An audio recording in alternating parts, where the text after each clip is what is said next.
दोस्तों, स्वागत है आपका हमारे यूट्यूब चैनल में। आज की इस वीडियो में मैं बात करने वाला हूं कि कैसे जो है मैं राजस्थान के सभी एग्ज़ाम में मैथ्स के क्वेश्चन सही करता हूं। इस पे एक चर्चा करेंगे। मैं बताऊंगा कि मैं मैथ्स के क्वेश्चन को सॉल्व करने में क्या अप्रोचेस लगाता हूं और किन बेसिक तरीक़ों से जो है मैं मैथ्स के क्वेश्चन को सॉल्व करता हूं। बहुत ही कम समय में और बहुत ही अच्छी तरीके से जो है बिना दिमाग को थकाए मैं क्वेश्चन को कैसे सॉल्व करता हूँ, उसके बारे में हम बात करने वाले हैं। और आपको पता है कि मैथ्स जो है अभी लगभग सभी भर्ती में इम्पोर्टेंट हो ही गई है। बिना मैथ्स के आप सिलेक्शन ले ही नहीं सकते। तो हमें अपग्रेड करना पड़ेगा कि हमें कैसे जो है क्वेश्चन सॉल्व करने के तरीके जो है वो चेंज करने पड़ेंगे। तो इस वीडियो में मैं आपको बताऊंगा कि कैसे जो है वो तरीके लगाने हैं। ठीक है, उससे पहले हम बात कर लेते हैं कि बदलते पैटर्न्स में मैथ्स के क्वेश्चन को सॉल्व कैसे करना है। देखो, अभी पैटर्न काफ़ी बदल गया है। आपको पता है कि कथन निष्कर्ष वाले क्वेश्चन आना शुरू हो गए हैं और उसके बाद आप देखोगे तो मैच द फॉलोइंग वाले क्वेश्चन आना शुरू हो गए हैं, मैच करने वाले क्वेश्चन आना शुरू हो गए हैं। तो इन क्वेश्चन को और इस बदलते हुए पैटर्न में हमें क्वेश्चन को जो है पूरा सॉल्व नहीं करना होता है। क्वेश्चन को पूरा सॉल्व नहीं करना है। पूरा सॉल्व करने बैठोगे तो आपका टाइम वेस्ट हो जाएगा। पेपर काफ़ी लंबा आता है, काफ़ी बड़ा आता है, आप पूरा पेपर नहीं कर पाओगे और अपना दिमाग भी एक्स्ट्रा थक जाएगा। एक क्वेश्चन के पीछे ही आप अगर ज़्यादा दिमाग लगा लोगे तो बाकी दूसरे सब्जेक्ट के क्वेश्चन नहीं कर पाओगे। एक तो देखो, पूरा क्वेश्चन नहीं सॉल्व करना होता है और दूसरी बात, ये जो अप्रोचेज़ मैं आपको बताने वाला हूँ इसमें आपका बेसिक स्ट्रॉन्ग होना चाहिए। बेसिक स्ट्रॉन्ग होना चाहिए, तभी ये क्वेश्चन आप आसानी से कर पाओगे। तो किस तरीके से मैं क्वेश्चन सॉल्व करता हूँ वो मैं आपके सामने बताने वाला हूँ। देखिए, अब पहला क्वेश्चन आपके सामने है। अब ये क्वेश्चन पहली बात तो मैं आपको बता दूं कि मेरे बनाए हुए नहीं हैं।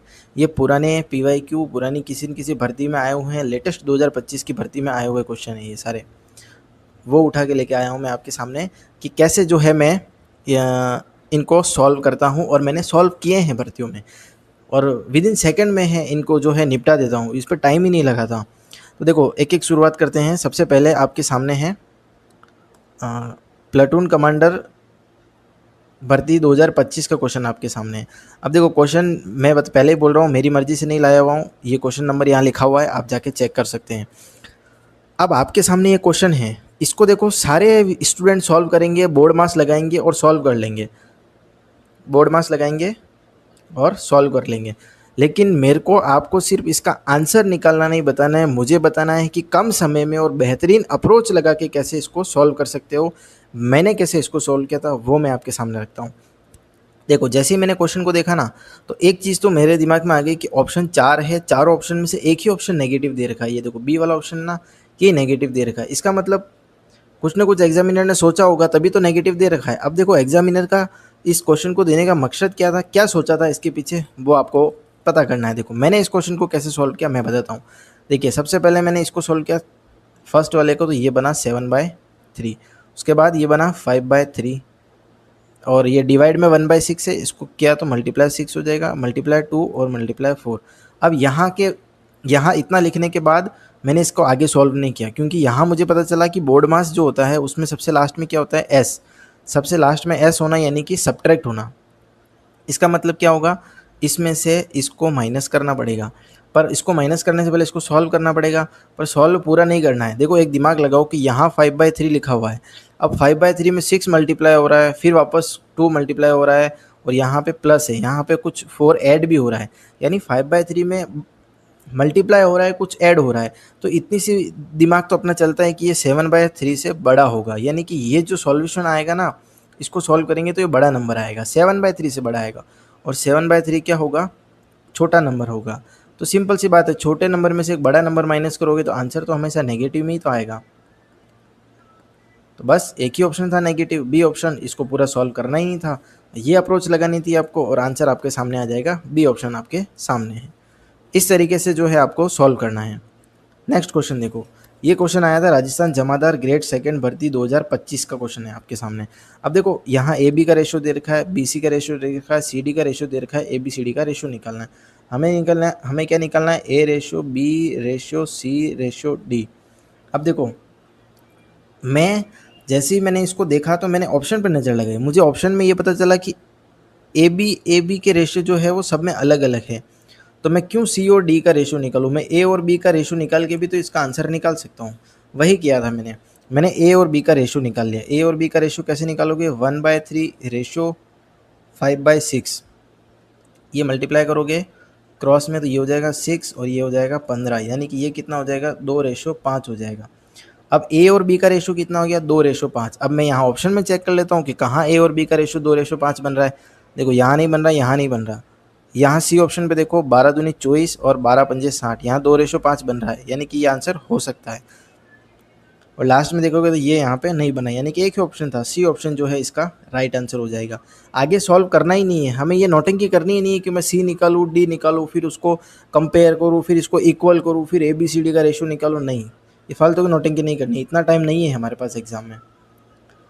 नेक्स्ट क्वेश्चन देखो, रीट लेवल 2 का क्वेश्चन है, 2055 नहीं है यहाँ पे, 2025 है। हाँ, अभी लेटेस्ट जो रीट L2 का पेपर हुआ था उसका मैं क्वेश्चन आपके सामने लेके आया हूँ। देखो क्वेश्चन सिंपल है, मुझे पता है आप कर लोगे, लेकिन मैं जो तरीका बता रहा हूँ ना वो सीखो आप। यहाँ एक घनाकार आकृति की विमाएँ दे रखी है 12 सेंटीमीटर, 8 सेंटीमीटर और 6 सेंटीमीटर। अब आपको पता है कि इसका क्या निकालना है, पृष्ठीय क्षेत्रफल निकालना है। और पृष्ठीय क्षेत्रफल का फॉर्मूला क्या होता है आपको पता ही है, 2 इंटू लंबाई इंटू चौड़ाई प्लस चौड़ाई इंटू ऊंचाई प्लस ऊंचाई इंटू लंबाई, ये फॉर्मूला होता है ना, आपको याद रखना है। देखो यहाँ पे क्या करना था, इन सबको मल्टीप्लाई करना था। देखो 12 को 8 से मल्टीप्लाई करना है, पर 12 को 8 से पूरा मल्टीप्लाई नहीं करना है, लास्ट के यूनिट डिजिट जो होता है ना उनको मल्टीप्लाई करके देख लो। देखो 8 और 2 को मल्टीप्लाई किया तो 16, यानी यूनिट डिजिट कितना आया 6, प्लस 8 और 6 को मल्टीप्लाई किया तो 48, यानी कि यूनिट डिजिट कितना आया 8। 12 और 6 का मल्टीप्लाई किया तो यूनिट डिजिट कितना आया 2, यूनिट डिजिट कितना आया 2 आया। अब देखो 8 और 2 10, 10 और 6 16, 16 यानी यूनिट डिजिट 6 और मल्टीप्लाई में कितना है 2, 2 का 6 से जब गुणा होगा तो कितना आएगा 12, 12 यानी यूनिट डिजिट कितना आएगा 2। यानी कि इस पूरे को सॉल्व करने पे हमें लास्ट में 2 आएगा, वो नंबर देखना है। लास्ट में 2 यहाँ नहीं है, यहाँ भी नहीं है, यहाँ भी नहीं है, एक ही ऑप्शन है डी ऑप्शन, यानी कि इसका राइट आंसर क्या हो जाएगा, डी इसका राइट आंसर हो जाएगा। इस तरीके से इसको सॉल्व करना था। अब देखो नेक्स्ट क्वेश्चन। अब ये क्वेश्चन जो है ना इसको मैंने बहुत ही बेहतरीन तरीके से विद इन, मतलब आप सोच नहीं सकते, 2 सेकंड में इसको मैंने निपटा दिया था। कैसे, देखो रीट में आया हुआ 2055 नहीं है यहाँ पे, 2025 है सारों में ना। रीट का क्वेश्चन है, देखो ये L2 का क्वेश्चन है। क्वेश्चन मेरे सामने था ना, तो सबसे पहले मैंने ये देखा कि यहाँ स्क्वायर है, यहाँ स्क्वायर है, यहाँ स्क्वायर है, यहाँ क्यूब है। तो मुझे एक चीज़ दिमाग में क्लिक कर गई कि लास्ट वाले में क्यूब है, इसका मतलब तो ये है कि इसका जो भी आंसर होगा इसमें क्यूब तो होगा ही होगा। तो यहाँ क्यूब कहाँ पे था, सेकंड नंबर पे था। अब देखो डी पे सेकंड, डी पे हमें क्या देखना है, सेकंड देखना है। और डी पे सेकंड देखो यहाँ पे भी नहीं है, यहाँ पे भी नहीं है, यहाँ पे भी नहीं है, डी पे सेकंड एक ही था, ऑप्शन नंबर बी। तो ये राइट आंसर हो जाएगा। इसको अगर आपको फॉर्मूला याद है या नहीं है उससे कोई मतलब नहीं है, फॉर्मूला नहीं याद है ना आपको, फिर भी इसको आप सही कर लोगे। ऐसे इसको सॉल्व करना था। चलिए नेक्स्ट देखो, रीट 2025, 2055 लिख दिया है, पता नहीं बहुत आगे जा रहे हैं हम, लेकिन 2055 तक ये आई थिंक ये तरीके काम आ सकते हैं। देखो अब जैसे ये क्वेश्चन आया, अब सामने दिखे फॉर्मूले, मान लो फॉर्मूले भूल गए आप, फॉर्मूले भूल गए, फॉर्मूला याद ही नहीं है, फॉर्मूला याद नहीं है, तो अब क्या करें, नहीं होगा क्या ये क्वेश्चन, नहीं हो सकता है। देखो दिमाग लगाओ थोड़ा सा। जैसे ही मैंने क्वेश्चन को देखा, मैंने देखा गोला, गोले में देखा तो गोले की कोई हाइट नहीं होती और उसकी कोई लंबाई या फिर तिर्यक ऊंचाई नहीं होती, यानी कि गोले के फॉर्मूले में एच भी नहीं आता और एल भी नहीं आता। तो जहाँ जहाँ एच और एल होगा वो तो आंसर गलत हो जाएगा, ये भी गलत, ये भी गलत, ये भी गलत, बचा क्या ये वाला। डी पे क्या आ जाएगा 4, और डी पे 4 जो है एक ही ऑप्शन में था, ये देखो थर्ड ऑप्शन में, यहाँ पे भी नहीं है, यहाँ पे भी नहीं है, यहाँ पे भी नहीं है, ऑप्शन नंबर सी जो है इसका राइट आंसर हो जाएगा। जिसको फॉर्मूला याद है वो तो ठीक है, जिसको फॉर्मूला नहीं याद है ना वो भी इस तरीके से इसको सॉल्व कर सकता था। नेक्स्ट क्वेश्चन देखो, रीट L2 2025, इसमें भी वही कॉन्सेप्ट लगेगा। देखो गोला देखा, गोले मतलब एच नहीं होगा और एल नहीं होगा। देखो यहाँ पे एच है ये कट जाएगा, यहाँ पे एच है ये कट जाएगा। अब अपने सामने प्रॉब्लम आ गई कि क्या करें, 2 हो गए ऐसे जहाँ पे एच और एल नहीं है, क्या करें। तो ऑप्शन चेक करो, सी पे या तो 1 होगा या फिर 3 होगा। सी पे 1, यहाँ ये रहा, सी पे यहाँ पे 1 नहीं है, 3 भी नहीं है, 1 नहीं है, 3 भी नहीं है, 1 नहीं है, 3 भी नहीं है। आंसर क्या हो जाएगा इसका, ए आंसर हो जाएगा। राइट आंसर कितना हो जाएगा, ए। तो विद इन सेकेंड क्वेश्चन का निपटारा कर सकते हैं अपन बिना कुछ सोचे समझे। ठीक है, तो यहाँ तक आपकी बात हो गई। ये कुछ क्वेश्चन लेके आया था मैं, 5-6 क्वेश्चन, ये आपको बताने के लिए कि क्या अप्रोचेज जो है मैं लगाता हूँ, क्या कॉन्सेप्ट जो है मैं क्वेश्चन को सॉल्व करने में लगाता हूँ, और किस तरीके से मैं एकदम स्पीड में जो है क्वेश्चनों को सॉल्व कर लेता हूँ। चाहे कोई भी भर्ती हो, उससे कोई नहीं फ़र्क पड़ता। लेकिन हाँ, इसके लिए आपका बेसिक थोड़ा स्ट्रॉन्ग होना चाहिए। बेसिक पे आपको वर्क करना पड़ेगा, उसके बाद ही आप इन क्वेश्चन को सॉल्व कर सकते हैं। और फिर भी अगर ऐसी अप्रोचेज़ आपको सीखनी है और समझनी है, तो आप मुझे मेरे व्हाट्सएप नंबर पे मैसेज कर सकते हैं। ये व्हाट्सएप नंबर लिखा हुआ है मैंने यहाँ पे, आप मैसेज करो, आराम से पूछो कि कैसे जो है मैंने ये तरीके सीखे हैं और अप्रोचेस लगाना सीखी है, और मैं आपको सिखा भी दूंगा कि कैसे इनको लगाना चाहिए। तो thank you so much video देखने के लिए पूरी। और नेक्स्ट वीडियो में हम पार्ट 2 इसका आएगा। वीडियो का पार्ट 2 जो है वो जल्द आएगा, उसमें मैं और काफ़ी सारे PYQ जो है वो लेके आऊँगा आपके सामने, और उसको हम सॉल्व करना सीखेंगे। थैंक यू सो मच, धन्यवाद।